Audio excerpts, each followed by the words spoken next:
ahora estamos viendo que los bancos centrales están comprando oro de nuevo a unos niveles récord. ¿Crees que en esta era que se abre el oro y esa caída presentan una oportunidad importante? Mientras se mantenga la visión de que los tipos de interés van a subir, ahí va a haber un lastre a la demanda privada de oro. Si Trump quiere reducir los tipos de interés, y es un objetivo muy loable que lo quiera hacer, lo que tiene que hacer es ocuparse de aquello que tiene entre manos y que condiciona esos altos tipos de interés, que es el déficit público. La Fed no puede desatender eso, generando un recalentamiento y una burbuja dentro de la economía. Si haces eso, es recalentar artificialmente crédito en la economía, facilitar el sobreendeudamiento de los agentes económicos, la exuberancia inversora adicional a la que ya podamos tener, y esa creo que es la dinámica. ¿Para ti hay riesgo de que se está calentando una burbuja como la que hemos visto en el pasado en las Nifty 50 o en las .com? Esto ya se va pareciendo más a la burbuja de las .com, eso se parece más a la burbuja de las .com, sin perder de vista que lo que tenemos hasta ahora, que parece más sólido, si el desarrollo de los modelos de inteligencia artificial toca techo, si la mejora marginal de invertir en centros de datos ya es muy escasa, pues dejarán de invertirse tanto en centros de datos, se demandarán muchas menos GPUs y por tanto los ingresos y los beneficios de Nvidia se hundirán.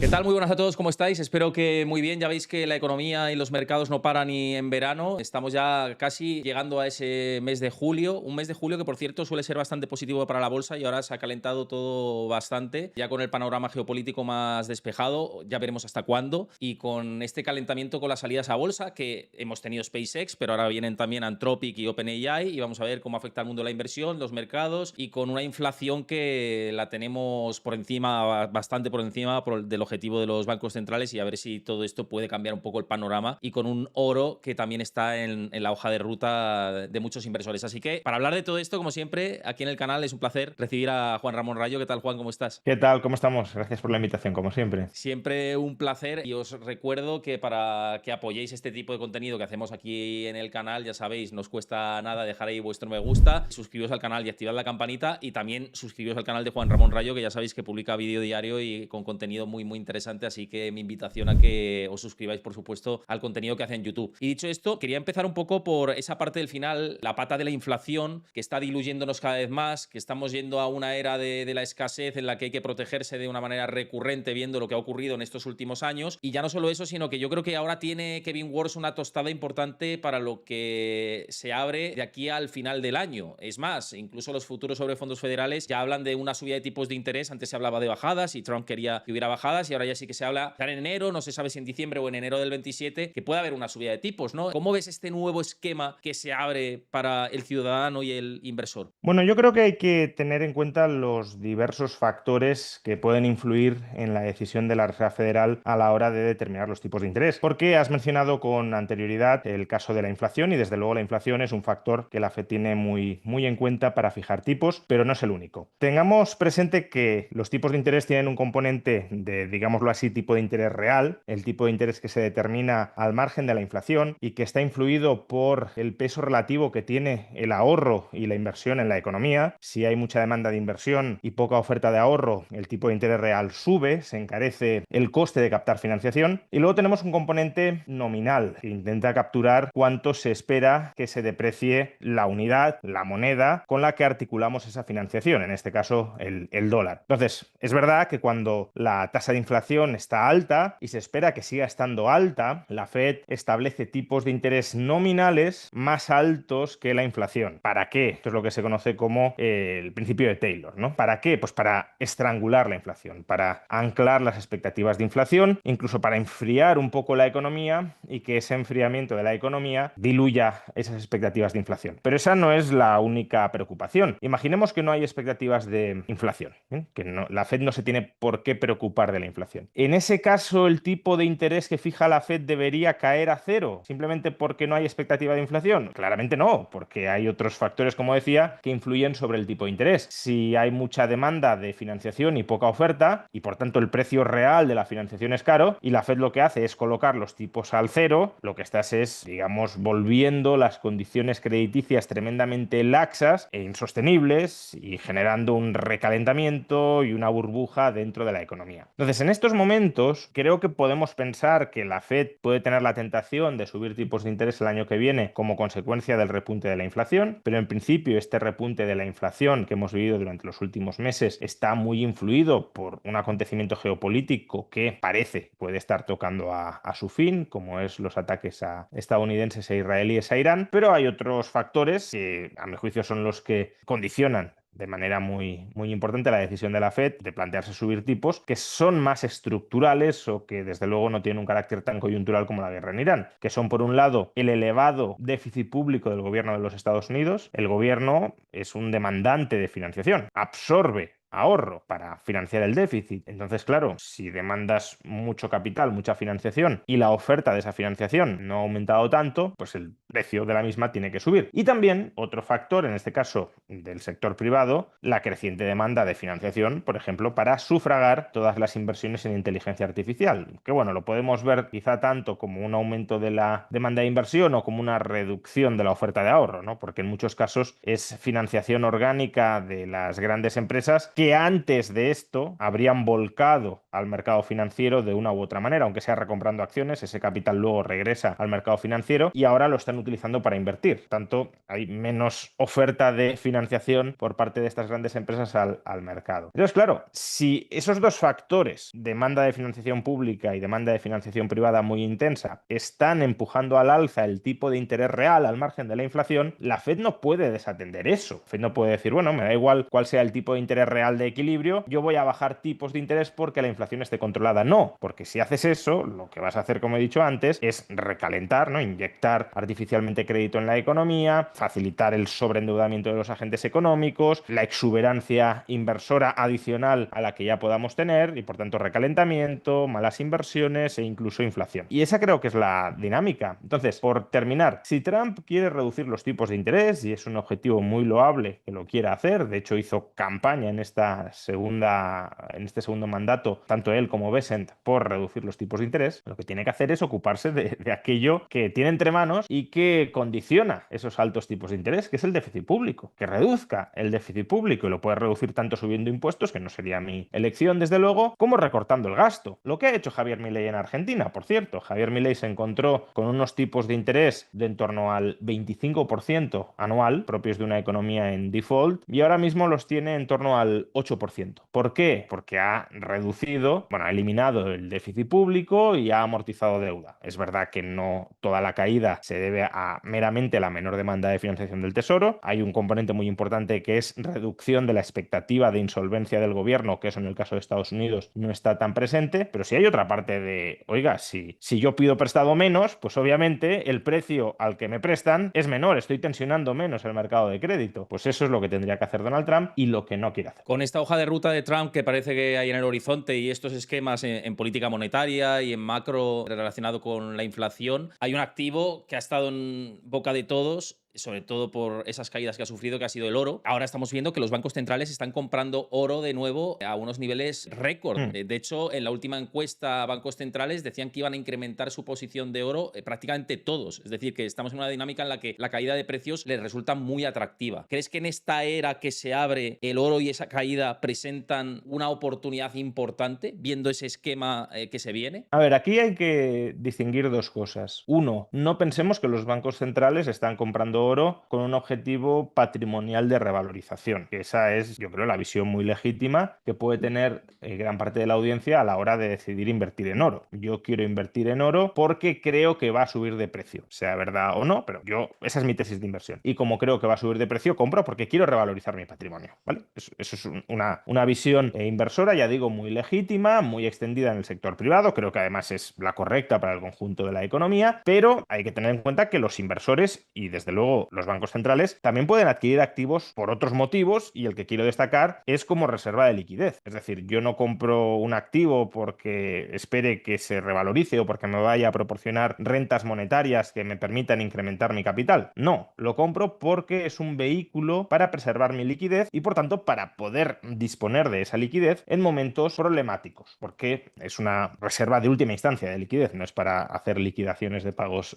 diarios, ¿no? Entonces, claro, desde esa óptica lógica, lo que sucede con el precio del oro a los bancos centrales en el fondo les da bastante igual. Es más, incluso podríamos pensar que si cae de precio mejor porque podrán comprar más cantidad más barato. Porque no hacen compras para realizar ganancias a corto plazo, sino para tener mayor cantidad de ese activo en momentos problemáticos o de tribulación, que quizá nunca lleguen, que esa es otra. Es decir, tener liquidez no significa que tengas una fecha específica para usarla. Puede ser simplemente como un seguro, ¿no? Tenemos contratado un seguro del hogar y eso no significa que lo vayamos a usar nunca. Simplemente lo tenemos por si acaso. Pues bien, se acumula oro, los bancos centrales acumulan oro por si acaso. Entonces, esas compras de oro como reserva de liquidez por parte de los gobiernos y bancos centrales, yo creo que van a seguir por lo que ya hemos explicado en otras ocasiones, porque el rol del dólar, al menos en ciertas partes del mundo, como reserva de liquidez internacional de última instancia, se ha perdido o se ha erosionado bastante, ¿no? Al menos en determinados contextos, ¿no? Si Estados Unidos no muestra músculo imperial, digámoslo así, para ciertos países el dólar les puede interesar mucho, pero si Estados Unidos se quiere meter en refriegas globales con China, con Rusia, etcétera, pues claro, para esos países el dólar no es una opción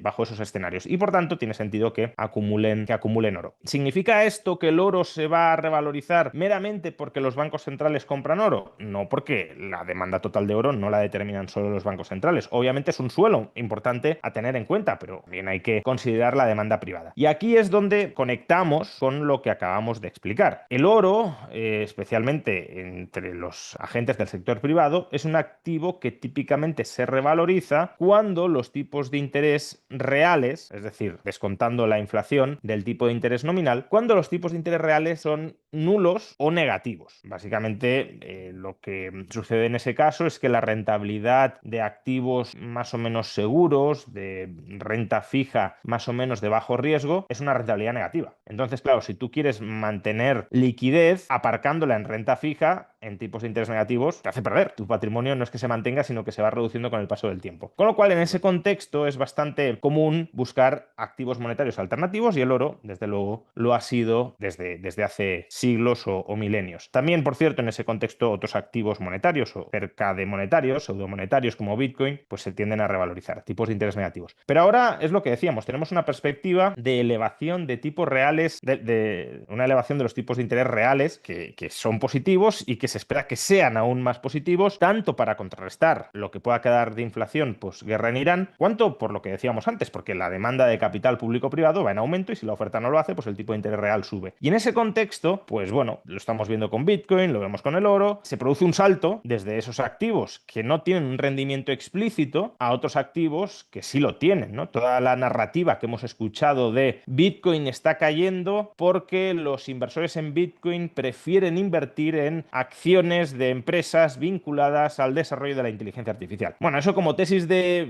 inversión, pues suena pintoresco, ¿no? Pasamos de una tecnología que hace unos años parecía revolucionaria a otra que ahora parece más revolucionaria que la anterior y que ha dejado a la anterior obsoleta, pero más allá de esta narrativa casi épica, ¿no? Lo que subyace es lo que decía, es decir, estamos en un entorno de rentabilidades reales esperadas, ¿eh? Ya veremos luego si realizadas o no, pero rentabilidades reales crecientes por todo el aumento de la productividad que traerá la IA, etcétera. Y entonces, eso significa que los inversores dan el salto desde activos que no tienen rendimiento explícito, que son reservas de liquidez, que son demandados cuando los tipos de interés reales son negativos, a otros activos que se espera que proporcionen un rendimiento alto por el cambio tecnológico. Pero me da igual que sea la IA o que sean los ferrocarriles. Es decir, si estuviésemos en el siglo XIX atesorando oro y aparece la industria del ferrocarril y las expectativas de ganancia son muy grandes, pues obviamente se da el salto desde el dinero atesorado, desde el oro, a estas inversiones de alto rendimiento esperado. Entonces, mientras se mantenga la visión de que los tipos de interés van a subir, porque el mercado los va a hacer subir y porque la Fed va a seguir al mercado en esta subida, ahí va a haber un lastre a la demanda privada de oro, salvo que nos acerquemos a un escenario que en el caso de Estados Unidos está lejano, pero bueno, siempre hay que tener presente como posibilidad que son las dudas serias sobre la solvencia del tesoro. Ahí, claro, los tipos de interés reales altos no compensan, ¿no? Si te aumenta el riesgo de impago y a cambio te sube el tipo de interés, pues la relación neta entre tipo de interés real y mayor riesgo de impago puede ser negativa y puedes escapar precisamente de esos activos. Pero con riesgo de impago estable, mayor tipo de interés real, hace que el capital fluya desde los activos monetarios a estos otros activos con mayor rendimiento. Y esa perspectiva es interesante porque si viene el lastre y si sabes que a largo plazo el oro va a ser protector de esos tipos de intereses reales, en especial negativos, sobre todo si luego viene una situación en la que se alivie la política monetaria, pues quieres comprar o tener parte de oro en la cartera primero para que te proteja de eso y luego pues también para machear esa posibilidad de que a futuro pueda tener esa revalorización y que proteja de esa espiral en la que podemos encontrarnos a futuro. Una de las posibilidades, ya sabéis que siempre es interesante encontrar una buena plataforma a través de la que comprar oro. Una de ellas, ya sabéis que lo hemos comentado en los vídeos habitualmente, tanto Juan Ramón Rayo como yo, es Freedom24. Y una forma de tener exposición sencilla a oro, por ejemplo, es, y a mí me gusta seguirlo, y aquí no hago ningún tipo de recomendación de inversión, sino es algo personal que yo pienso y que cada uno decida. Pues hay una alternativa, por ejemplo, es el Invesco Physical Gold, que lo encontráis aquí en el buscador de Freedom24, y lo estoy buscando en tiempo real ahora, el Invesco Physical Gold. Y es pues una pata interesante para tener esa posibilidad de invertir en oro. Es interesante, pues que si queréis apostar por este tipo de vehículos, pues tenerlo a través de esta plataforma. Otra manera también de tener exposición más diversificada a materias primas, y ahí cada uno tiene que ver su tolerancia al riesgo, pues por ejemplo el eShares Diversified Commodity Swap, ETF, es para que quienes quieran estudiar una exposición más diversificada a materias primas y no solo o no tanto a oro, dentro de una estrategia más amplia. Ya sabéis que Freedom podéis encontrar este tipo de productos, tenéis unos costes bastante bajos, os permite pues los ETFs disponer de liquidez siempre que queráis comprar y vender, y tenéis el link en la descripción del vídeo en el comentario fijado para quien os queráis beneficiar de esta posibilidad, y además con una promoción ahora activa, así que lo tenéis ahí abajo, tanto en mi canal como en el de Juan Ramón Rayo, ¿no? Interesante, Juan, si quien quiera tener exposición a este tipo de productos, como decíamos antes, y con un enfoque de ese largo plazo y sabiendo también los riesgos que hay en el camino, que los has comentado tú perfectamente, pues ETFs, ETCs, en este caso, pueden ser interesantes por ese punto de liquidez, ¿no? que te transmite, ¿no? A la hora de comprar y vender. Sí, liquidez y bajos costes de transacción, ¿no? Es decir, si uno se plantea, por ejemplo, comprar oro físico, que también sería una opción, ¿no? Para quien quiere invertir en oro, pues creo que todos somos conscientes de lo costoso que puede ser encontrar pues, un proveedor confiable de ese oro. Además, el markup que te cobra ese proveedor por tener un lingote estandarizado, por transportarlo, por ponerlo a tu disposición, por verificar también la calidad y luego también el coste personal que tiene almacenar en casa o donde sea, ¿no?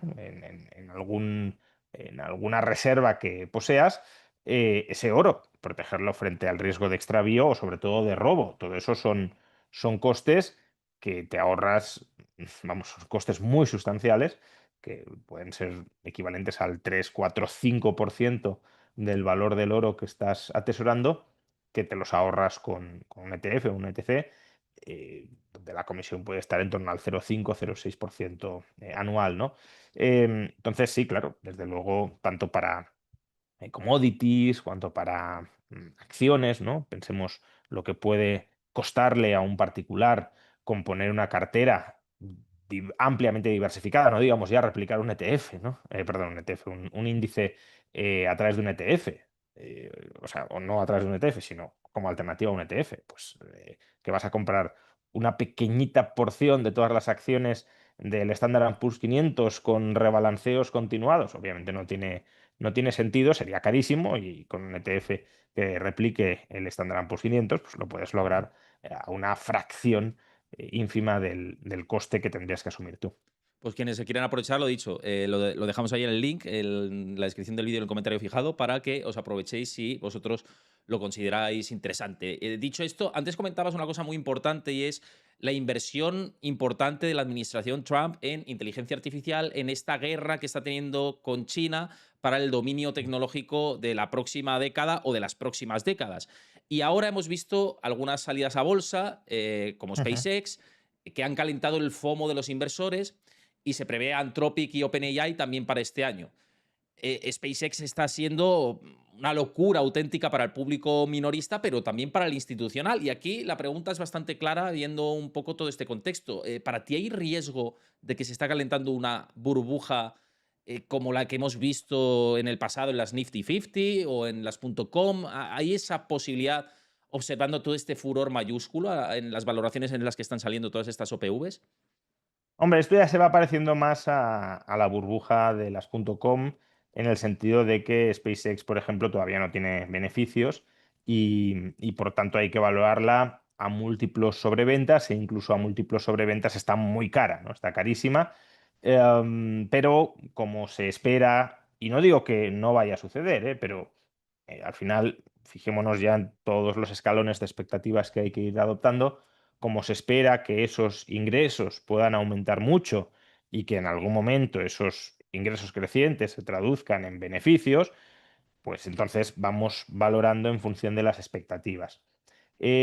Con OpenAI y Anthropic pasa algo parecido, aunque matizado. Es decir, estas empresas sí tienen beneficios y además yo diría que sustanciales, ¿no? Márgenes muy, muy sabrosos en la parte de inferencia de sus modelos, es decir, del servicio que proporcionan al usuario, pero toda esa ganancia desaparece como consecuencia de la amortización por fagocitación de desarrollo de nuevos modelos de pues el entrenamiento de las nuevas versiones, ¿no? De los modelos de inteligencia artificial.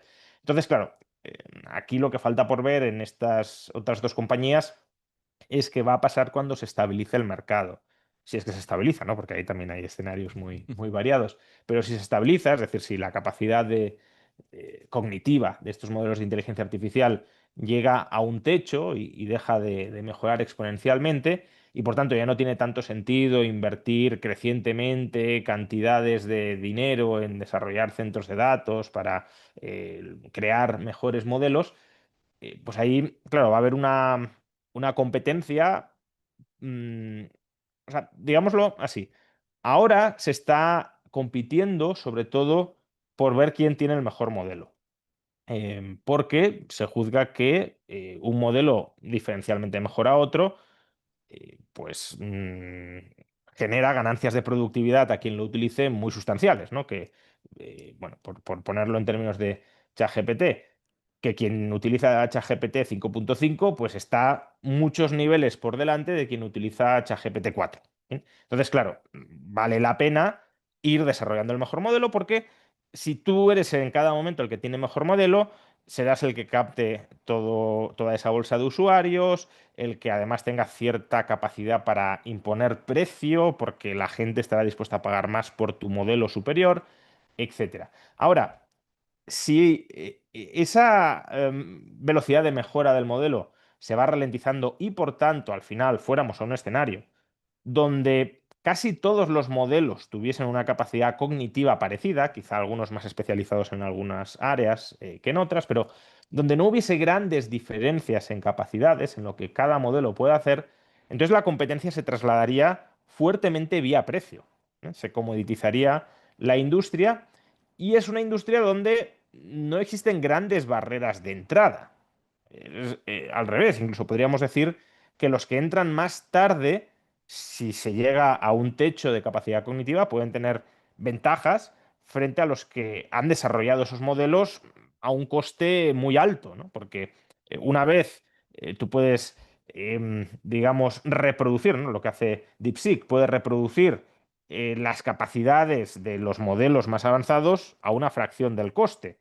Y claro, si tú eres capaz, y no digamos ya si encima son modelos de código abierto, donde ni siquiera hay que pagarle a nadie por utilizarlos, pues ahí, claro, la capacidad que tendrían estas grandes empresas como Anthropic o como OpenAI para retener a su clientela y para cobrarles un precio sustancial por la suscripción, desaparecería. Entraríamos en guerras de precios, probablemente incluso ventas por debajo de coste y esa rentabilidad se erosionaría. Entonces, digamos que la dinámica en ambos casos es distinta. En el caso de SpaceX, eh, lo que se está incorporando a precio es una expectativa, probablemente inflada, pero en cualquier caso, una expectativa de prácticamente casi colonización espacial, incluyendo centros de datos orbitales para seguir alimentando el desarrollo de la inteligencia artificial. Y en el caso de Anthropic o OpenAI, lo que se va a incorporar a precio es la expectativa de que estos modelos no dejen de mejorar nunca o de apostar por cuál será el primero en llegar a la superinteligencia artificial. Pero si nada de esto pasa, es decir, si no vamos a una colonización espacial bastante rápida, ¿no? SpaceX ya habla de ingresos superiores al billón de euros en unos pocos años. Si no vamos hacia la superinteligencia artificial, o al menos hacia la inteligencia artificial general, todas estas narrativas no solo se caen, sino que se van a caer radicalmente las valoraciones de estas empresas que dependen de que todo esto se verifique en el futuro. Entonces, sí, eso se parece más a la burbuja de las .com, sin perder de vista que lo que tenemos hasta ahora, que parece más sólido, porque ya lo hemos comentado muchas veces, Nvidia no es como las .com porque gana muchísimo dinero y por tanto no estamos valorando expectativas vaporosas de futuro, sino realidades tangibles presentes. En parte también es esto, ¿eh? No lo perdamos de vista, porque sí, Nvidia hoy gana mucho porque vende muchas GPUs y vende muchas GPUs porque se está invirtiendo muchísimo en centros de datos. Pero, lo mismo que decía antes, si el desarrollo de los modelos de inteligencia artificial toca techo y por tanto ya no tiene sentido invertir tantísimo en centros de datos porque la mejora marginal en el modelo va a ser ridícula, no digo que vaya a suceder, ¿eh? Me mantengo agnóstico, incluso uno podría decir que soy tecnooptimista, pero bajo ese escenario de que tocamos techo, si la mejora marginal de invertir en centros de datos ya es muy escasa, pues dejará de invertirse tanto en centros de datos, se demandarán muchas menos GPUs y por tanto los ingresos y los beneficios de Nvidia se hundirán. Entonces, en Nvidia también existe esa expectativa de que este proceso exponencial va a continuar. Lo que pasa que al menos Nvidia ya tiene ganancias contantes y sonantes muy sustanciales y SpaceX, Anthropic y OpenAI, pues está por ver si siguen creciendo a los ritmos que prometen y por tanto llegan a tener ganancias o no. Sí, es un tema que yo creo que va a ser bastante importante durante los próximos meses y ver cómo se calienta esa demanda en las salidas a bolsa, que SpaceX ha sido el primer test importante y ha sido una demanda brutal, también con un float del 4%, que eso es digno de atención dentro de lo que son las salidas a bolsa. Mm. Claro, hay poco papel, mucha demanda, pues evidentemente han querido calentar esa subida de precios y eso Elon Musk lo sabe hacer perfectamente, ¿no? Pero claro, el problema es si se van cumpliendo esas expectativas, porque en el caso de SpaceX están digamos, marcando en la hoja de ruta que va a ser un recorrido idílico durante los próximos 10 años. O sea, se está incluso descontando que va a haber una colonia en Marte de aquí a no sé cuántos años. O sea, son cosas que es... Claro, pero obviamente estamos hablando. A ver, al final, invertir en estas empresas es apostar, y no en el mal sentido de la palabra, ¿no? Es apostar por un futuro de aceleración tecnológica como no hemos conocido nunca antes en la historia. ¿Es ese escenario inverosímil? Yo creo que no lo es. O sea, no estoy diciendo que sea todo humo y que no tenga ningún sentido. Si la inteligencia artificial sigue avanzando al ritmo que avanza ahora, si además se incorpora la robótica, si empezamos, por tanto, a tener en perspectiva a corto plazo, la generación de saltos tecnológicos, por ejemplo, en materia de materiales, en materia de energía, todo eso abaratando costes, y los robots, además, pudiendo ejecutar operaciones que, por ejemplo, en la exploración espacial sustituyen a los humanos, ¿es inverosímil que en 10 15 años se colonice Marte? No lo sé, o sea, no es mi campo, pero en esos escenarios de aceleración tecnológica que muchos sí suscriben, pues no sería tan inverosímil. Y claro, uno puede decir, mira, yo a este escenario le otorgo un 10% de probabilidades. O sea, no es mi escenario base, ni mucho menos. Creo que es casi ciencia ficción, pero es una ciencia ficción no del todo irreal. Hmm. bueno, si hay un 10% de probabilidades de que se genere eso, yo quiero apostar o tener parte de mi patrimonio apostando a que eso pueda llegar a suceder.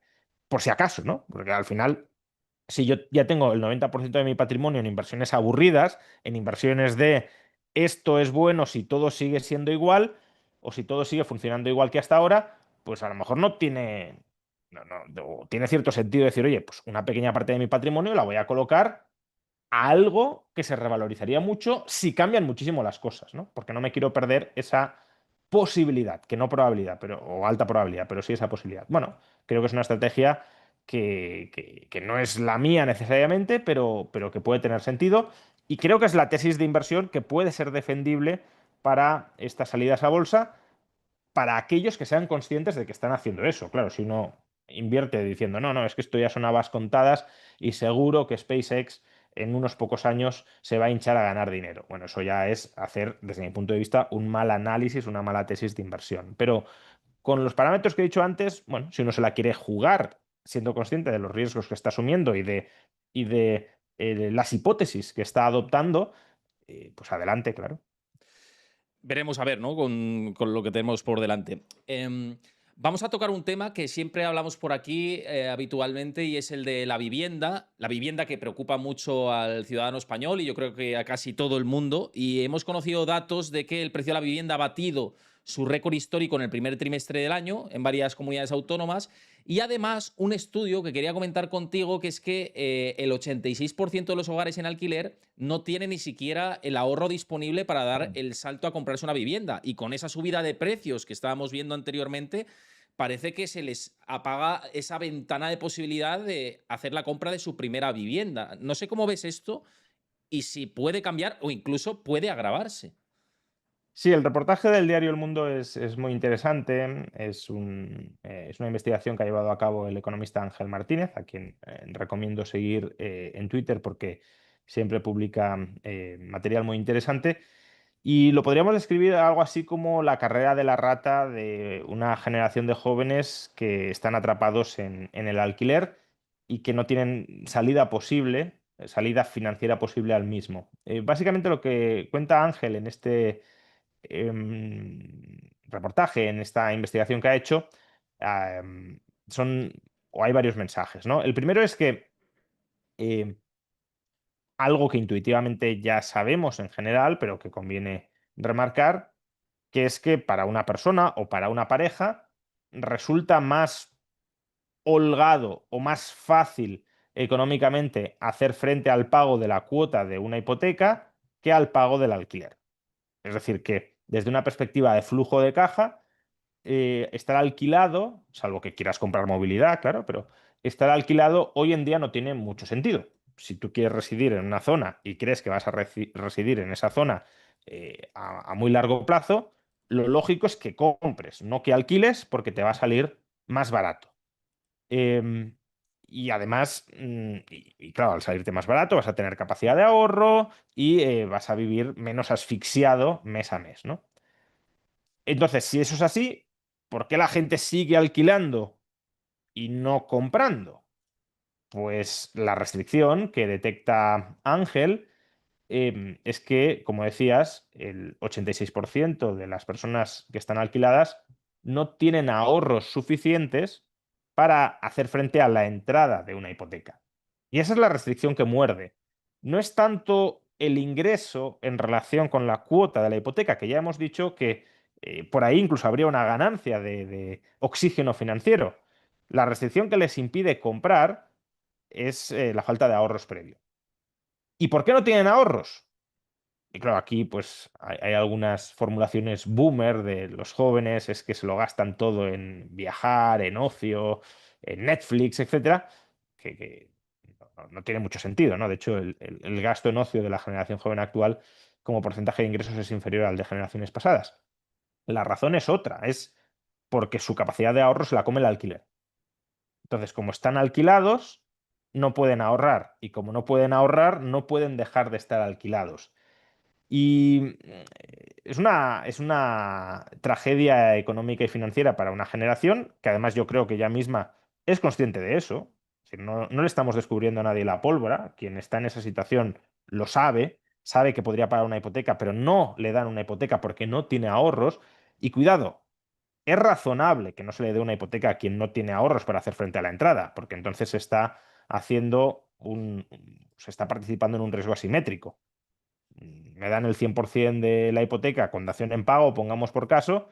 Si la casa se revaloriza, gano. Si la casa cae de precio, le entrego la casa al banco y no pierdo, ¿no? Es decir, la entrada está justamente para eso, para que haya una coparticipación en el riesgo de la inversión que estás haciendo.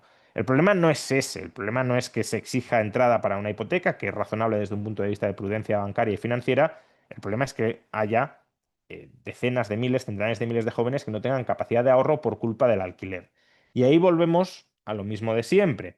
Para que tengan capacidad de ahorro, hay que abaratar el alquiler. No controlar el precio del alquiler, sino abaratar el precio del alquiler. Y para abaratar el precio del alquiler, hay que aumentar la oferta de vivienda y también flexibilizar, claro, las condiciones de creación de nueva vivienda, entre otras bajando impuestos, que estos días también Ujú. bueno, ha vuelto a salir el típico informe, es decir, no es un dato nuevo, pero conviene remarcarlo siempre que sale porque es sangrante, de que un 25% del precio final de la vivienda son impuestos. Entonces, desregulando, bajando impuestos que gravan directa o indirectamente la vivienda y aumentando la oferta, bajarían los alquileres.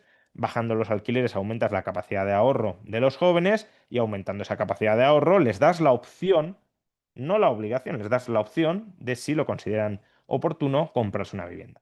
Mira, hace poco estuve en Viena y esto es un argumento que me dice alguna gente en los comentarios, ¿no? Me preguntaban, ¿por qué no se aplica aquí el modelo de Viena, ¿no? Y estando allí yo preguntaba a la gente, ¿no? ¿Cuál es el modelo? Ya lo sabía, ¿no? Pero ¿cómo estáis Mm. contentos o no?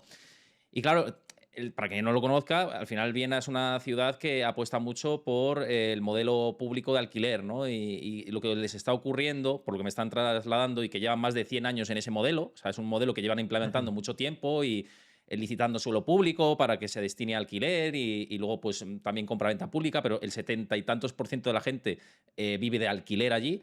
Pero claro, el tema es que si crece la población y en misma proporción no crece el volumen de vivienda pública, pues tienes cuellos de botella. Y dicen, es que tenemos un cuello de botella enorme y unas listas de espera gigantescas para acceder a una vivienda y luego la contrapartida de que no eres libre, de yo me quiero ir al barrio aquel y yo tengo esta vivienda, no me puedo ir al barrio aquel, ¿no? Entonces, ¿qué contrapeso darías a este argumento de hay que hacer en España el modelo de Viena de alquiler subvencionado públicamente, comprando suelo público, construyendo y dando al alquiler? ¿Cómo lo ves tú esto? A ver, lo primero es que el modelo de Viena, desde hace ya bastantes años, no es tanto promoción pública de viviendas, sino promoción, digámoslo así, por cooperativas sin ánimo Ujú, de lucro, ¿no? ujú, ujú. Lo cual no es algo que a mí me moleste. Yo creo que la cooperativa, mientras los cooperativistas asuman los costes de la edificación, es un modelo de promoción, en general, de organización económico-social muy legítimo, que además da un contrapunto a la sociedad mercantil, capitalista, típica, que está muy bien. Entonces, bueno, ojalá se hiciera esto, ¿no? Ojalá se liberara Y se suelo construirá, claro. público o suelo privado, porque el problema en España no es que la restricción esté en el lado del suelo público, que las administraciones tengan suelo público y que no permitan construir en suelo público. No, es que tampoco permiten construir en suelo privado, ¿no? Entonces, ojalá se libere suelo y ojalá se facilite que las cooperativas puedan construir vivienda si así lo consideran oportuno y menester. Eso es lo primero. Lo segundo es que en Viena no solo se construye vía cooperativas, también el sector privado construye muchísima vivienda, más que en Madrid. Es decir, se toma a Viena como referencia de la Viena roja, ¿no? Sí, De sí. una ciudad donde la iniciativa la tiene o el Estado o las cooperativas y el sector privado casi tiene un papel residual, y no. Puede que eh, el sector privado no sea el único actor, eso es verdad, a la hora de promover vivienda, pero cuantitativamente promueve más vivienda el sector privado en Viena que en Madrid, lo cual ya dice mucho de el grado de asfixia regulatoria que se padece en Madrid, ¿no? Bueno, en Madrid o en España, ¿no? Porque incluso Madrid podríamos decir que es una de las partes más libres de, urbanísticamente no tanto, pero bueno, en muchos órdenes de España. Y si en Madrid ya pasa esto, pues imaginad lo que sucede en el resto de España. Y en tercer lugar, y tocando el asunto que tú mencionabas, am, este modelo de que sea el Estado el que promueva construcción y la gestión de vivienda tiene muchos problemas. Tiene muchos problemas y uno de sentido común es que, y ya lo has mencionado, bueno, has mencionado varios y todos son acertados, pero por empezar por uno, es que esto no es algo que puedas hacer de la noche a la mañana. Claro. Es decir, Viena lleva un siglo cebando, incrementando su parque de vivienda pública o de vivienda social, ¿no? Como lo queramos llamar, porque las administraciones públicas españolas no tienen capacidad financiera para, ya no digo, no sé, colocar 3 millones de viviendas en el mercado, que a lo mejor es lo que haría falta para que bajaran los precios. No, no, es que no tienen capacidad ni para poner 100.000 al año. Entonces, en España hacen falta mínimo, 1 millón de viviendas, eso para mantener, para empatar, ¿no? Para empatar 1 millón de viviendas. Ya si quieres que bajen los precios, pues a lo mejor 1,5 millones, 2 millones. Y las administraciones públicas, todas ellas, no consiguen colocar ni 100.000 viviendas, ni 50.000, ¿no?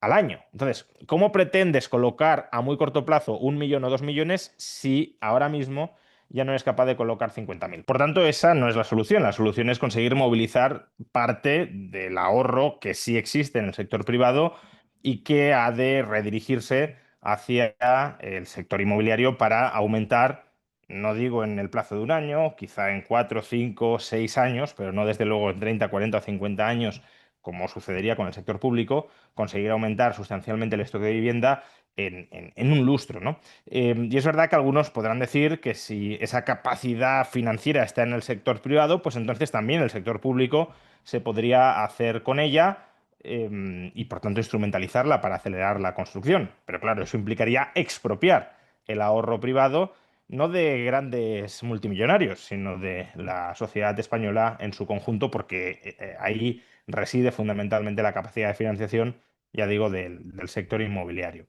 Pero es que además existe otro problema que también has mencionado antes y es el desajuste que muchas veces existe entre los ritmos, las percepciones, las agendas políticas del sector público y las necesidades del sector privado.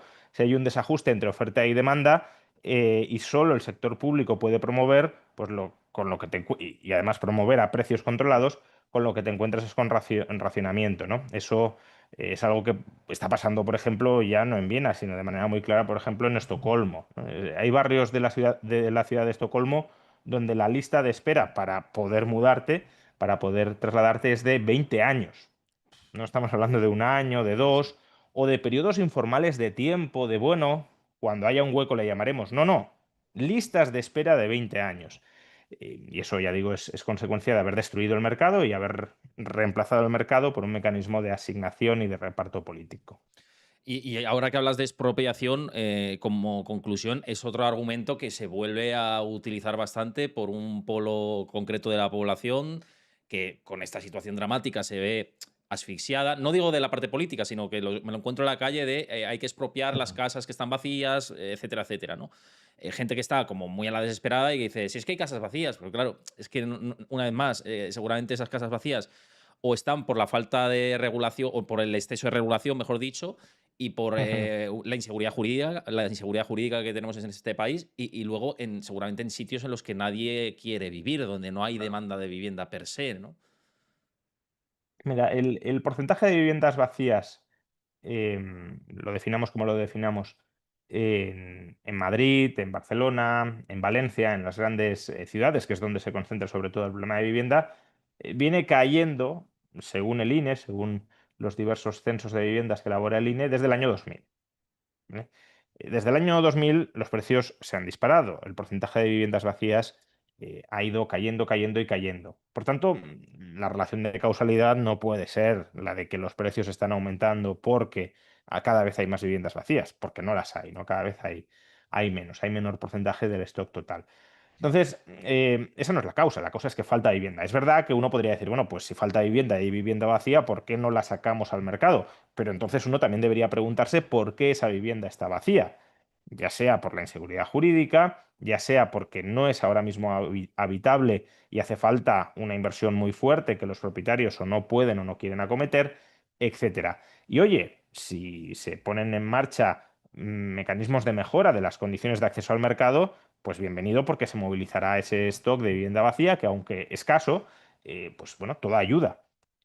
Pero de nuevo, lo fundamental es construir más allí donde hace falta vivienda, donde se la demanda, y eso no se suple ni movilizando la vivienda vacía, ni desde luego pretendiendo que la escasez radical de vivienda que existe la va a solventar el sector público, cuando no ha sido así. Ya han tenido 8 años para demostrar su capacidad y su compromiso con la promoción de vivienda pública, y desde luego este gobierno de izquierdas, tan de izquierdas, no ha hecho absolutamente nada al respecto. Pues nos vamos a quedar con todo esto. Siempre un placer tenerte por aquí, por el canal. Una vez más, para apoyar este tipo de contenido, ya sabéis, dejad vuestro me gusta, suscribiros al canal y activad la campanita. Al de Juan Ramón Rayo también. Tenéis antes lo que os he comentado en la descripción del vídeo y en el comentario fijado. Y ya veremos, Juan, a ver qué nos depara en los próximos meses. Esperemos que la cosa en general vaya mejorando y lo iremos comentando por aquí. Pero en cualquier caso, como siempre, un placer tenerte en el canal. Muchísimas gracias. Nos vemos el próximo mes. Nos vemos el próximo mes y a vosotros os digo que nos vemos en el próximo vídeo también. Cuidaos mucho. Hasta la próxima. Chao.